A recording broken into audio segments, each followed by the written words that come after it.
தனித்தனியா உன் வாழ்க்கை இன்னைக்கு மாறப்போகிறது. Life changing, life change. உன் வாழ்க்கையில் ஒரு லைஃப் சேஞ்ச் உண்டாக போகிறது.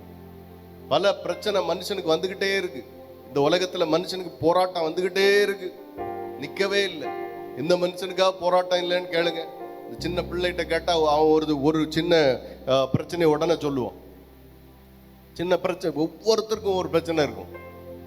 இந்த சின்ன பிள்ளைகிட்ட கேட்டா அவனுக்கு ஒரு பிரச்சனை இருக்கும். ஒவ்வொருத்தருக்கும் ஒவ்வொரு விதத்துல பிரச்சனை இருக்கும். நமக்கு பிரச்சனை பார்த்தீங்கன்னா சூழ்ந்துதான் இருக்கு. அவ்வளவு சூழ்ந்து அவ்வளவு நெருக்கம், அவ்வளவு போராட்டம். அதுக்கு மத்தியிலையும் கர்த்தரை என்ன செய்யிட்டு இருக்கிறோம்? நீர் பெரியவர், நீர் பரிசுத்தர், நீர் பரிசுத்தர்.